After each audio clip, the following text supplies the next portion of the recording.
Waalaikumsalam warahmatullahi wabarakatuh. Perkenalkan, nama saya Utia. Saya di sini sebagai moderator. Adapun anggota kelompok saya yaitu Siti Nurani, Siti Hasanah, Muhammad Rafi, Muhammad Rizky Adrian.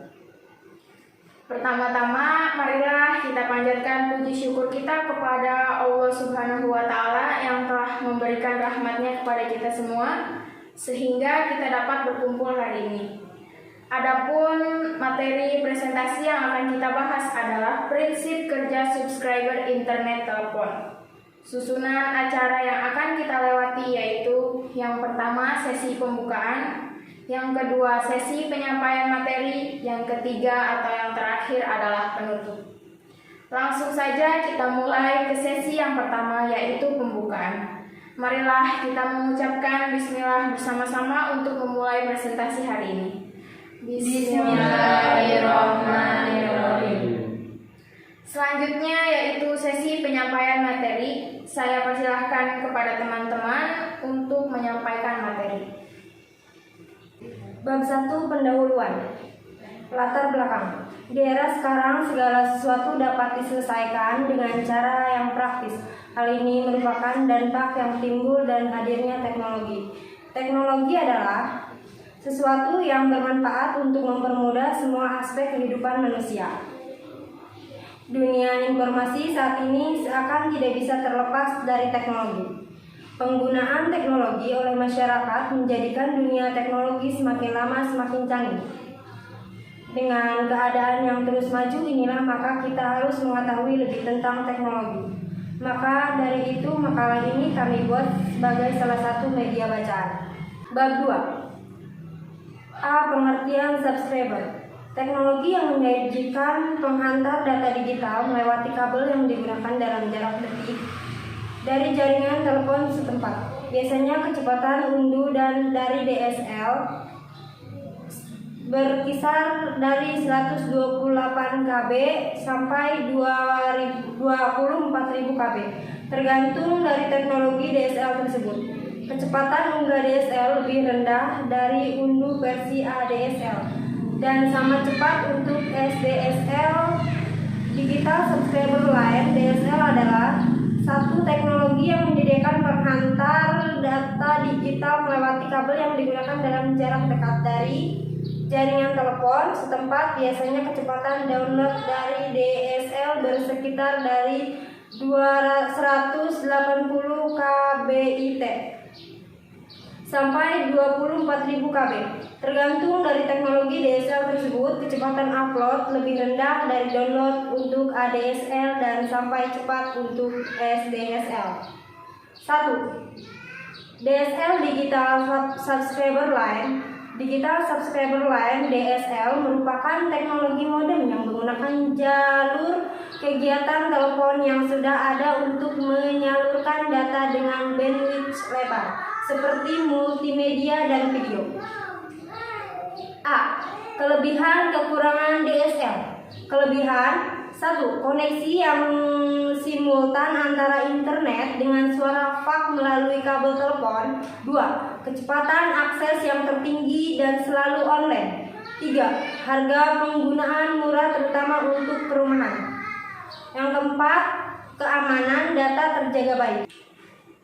Kekurangan terdapat 3 hambatan yang dihadapi saat ini yaitu panjang kabel telepon tembaga ke pelanggan, adanya loadless dan braided tips, serta optik yang digunakan untuk beberapa jalur telepon. 1. Panjang kabel tembaga dari CO ke pelanggan. Contoh, jika panjang kabel tembaga lebih dari 18.500 feet, maka layanan sinyal no slot radio terlalu rendah dan penguatan sinyal menjadi terlalu besar untuk dapat dibawa ADSL pada kecepatan yang sewajarnya. Jika pelanggan berada dalam 18.500 feet yaitu pun belum tentu menjamin layanan yang baik dan memuaskan karena belum termasuk cabang-cabang kabel tembaga ke berbagai pelanggan. 2. Adanya load list objectives local carriers list menggunakan load list untuk memberikan layanan telepon di daerah-daerah yang memerlukan peralatan tambahan atau instalasi ulat tembaga. Load list adalah peralatan induksi yang messenger frequency pembawa suara ke atas. Ini adalah kompensasi untuk kapasitasi kabel khususnya. 3. Hambatan ketiga adalah serat optik. ADSL adalah layanan digital yang dibuat untuk dibawa dengan saluran analog, yaitu kabel tembaga. B. Peralatan di ujung pelanggan memerlukan sebuah modem DSL.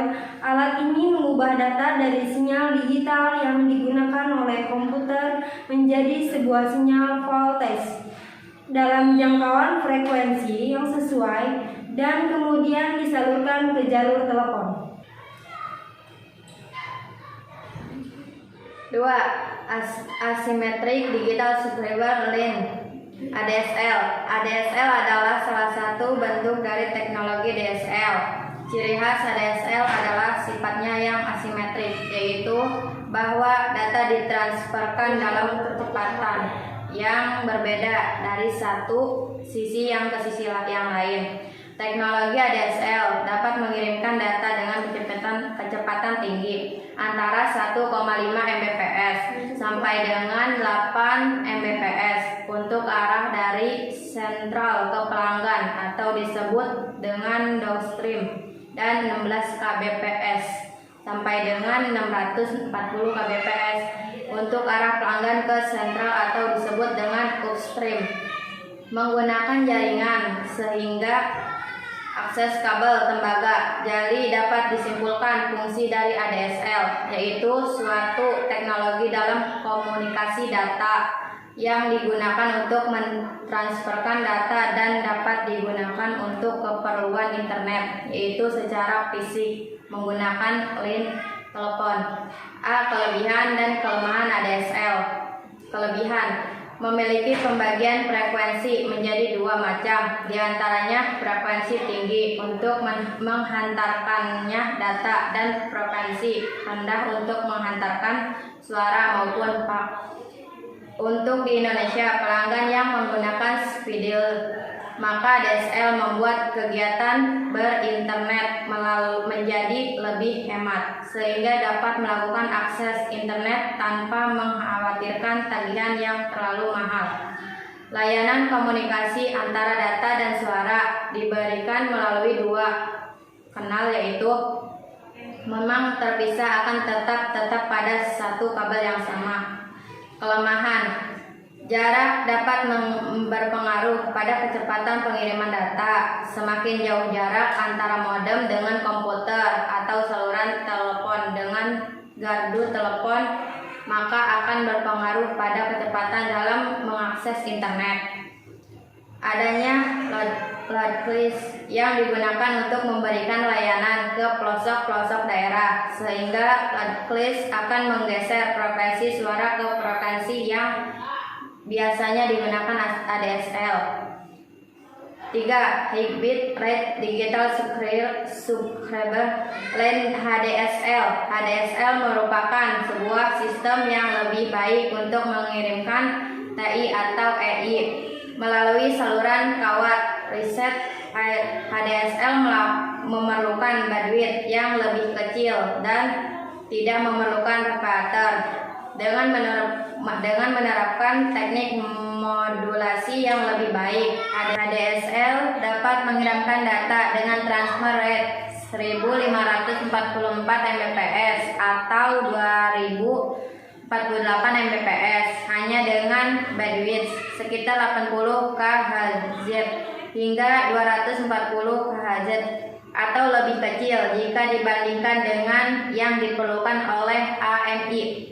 HDSL dapat menyalurkan data pada kecepatan tersebut di atas pada saluran 24 AWG sepanjang 12 kft, biasa disebut CSA (Share Serving Area), dan memerlukan 2 pasang saluran kawat untuk TI. dan 3 pasang saluran untuk EI yang masing-masing bekerja pada 6 cara kerja HDSL atau konfigurasi HDSL.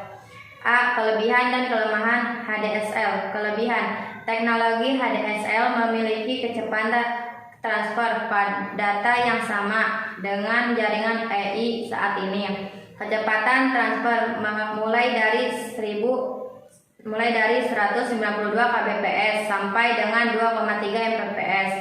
Teknologi ini diklaim dapat memberikan jarak jangkauan 30% lebih besar daripada teknologi DSL lainnya yang ada saat ini. Kelemahan: jangkauan operasi pelayanannya terbatas. HDSL hanya dapat beroperasi melayani penggunaannya dalam jarak 3,6 km saja. Untuk memperluas jangkauannya, maka digunakan reparator atau penguat untuk memperpanjang jangkauannya. Rate Adaptive Digital Subscriber Line atau disingkat RADSL. Rate Adaptive Digital Subscriber Line adalah variasi dari Asymmetric Digital Subscriber Line teknologi. Dalam RADSL, modem DSL menyesuaikan bandwidth hulu untuk membuat suhu band frekuensi yang lebih luas untuk lalu lintas hilir. Dengan menggunakan teknik ini, line lebih toleran terhadap kesalahan yang disebabkan oleh noise sehingga tidak akan kehilangan sinyal. Sebagai frekuensi yang disesuaikan bandwidth, upstream dapat sangat menurun jika ada sejumlah besar noise pada line atau degradasi sinyal. Ini dapat mengurangi bitrate upstream untuk sedikit 64 kb. 5. Very high bitrate digital subscriber line.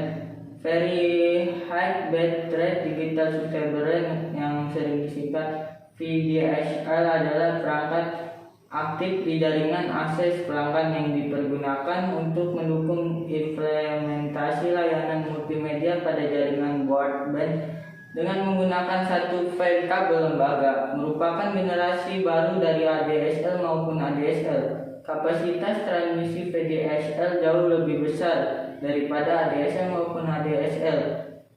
Dengan besarnya bandwidth frekuensi yang disalurkan, jarak jangkaunya relatif lebih pendek. Mbps dalam sepanjang kabel tembaga. Jangkauan maksimum dari VDSL ini antara 1000 hingga 4500 feet dari pusat. Tergantung kecepatannya, kemampuan VDSL ini bisa ditingkatkan dari pusatnya untuk mengatur komunitas dengan cara menggunakan serat optik. VDSL sebelum dibuat sebagai VADSL karena pada awalnya VDSL hanya dapat mengirimkan data digital secara asimetrik seperti ADSL, tetapi dengan kapasitas yang lebih tinggi dari ADSL dan panjang saluran seperti ADSL. Tetapi bagian kapasitas yang lebih tinggi dari ADSL dan panjang saluran yang lebih pendek, belum ada standar yang umum untuk VDSL. A. Kelebihan dan kelemahan VDSL. Kelebihannya: menggunakan kabel tembaga existing atau kabel tembaga baru, menghemat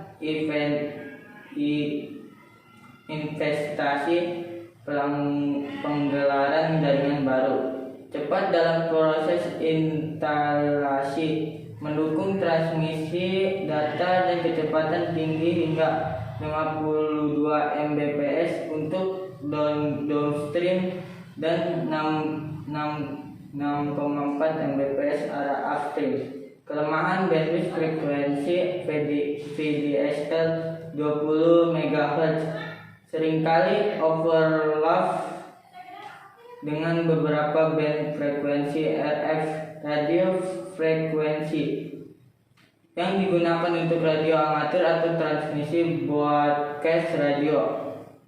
6. Very high bitrate digital subscriber line. 2. Very high bit rate digital subscriber line 2 adalah tipe data yang lebih cepat dari yang pasang di line atau flat tunggal dari kawat ke tembaga sampai 85 MB ke bawah dan hulu menggunakan pita frekuensi dari 25 kHz sampai 12 MHz. Angka ini berarti bahwa VDSL mampu mendukung aplikasi seperti televisi definisi tinggi serta layanan telepon, voice over IP, dan akses internet umum. Lebih dari satu koneksi VDSL ini digunakan lebih dari kabel yang ada digunakan untuk layanan telepon analog dan lebih rendah kecepatan koneksi DSL. B. Konfigurasi pada subscriber internet telepon. A. Instalasi subscriber secara umum internet telepon. Melakukan dial-up adalah beberapa cara yang dapat dilakukan untuk terkoneksi dengan internet. Salah satu caranya adalah koneksi internet dengan dial-up, yaitu akses internet dengan menggunakan jalur telepon. Untuk melakukan koneksi internet, perangkat yang dibutuhkan adalah sebagai berikut. Yang ke satu unit komputer, yang kedua satu modem, yang ketiga satu sambungan telepon. Hal yang harus dilakukan adalah yang pertama, berlangganan ke salah satu ISP terdekat. Yang kedua, memasang modem ke komputer.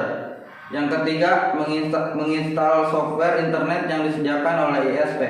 Yang keempat, menghubungkan komputer dial-up ke ISP.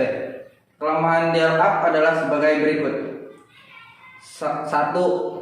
Saat melakukan koneksi internet, telepon tidak dapat digunakan untuk sambungan keluar atau menerima telepon. Yang kedua, akses internet menggunakan modem analog sehingga kecepatan akses lebih rendah dibandingkan metode lainnya, yaitu berkisar antara 64 kbps sampai 128 kbps. Yang ketiga, metode ini tidak dapat dijadikan hotspot karena kecepatan internet yang terendah. Internet service provider yang menggunakan metode ini adalah Telkomnet, Instan, dan Dinet. Langkah-langkah menghubungkan komputer ke internet menggunakan ISP yaitu 1. Klik start, program, aksesoris, communication, pilih network connection. Yang kedua, klik create a new connection. Yang ketiga, klik next, kotak dialog a new connection. Yang keempat, pilih connect to the internet, lalu klik next, kotak dialog network connection type.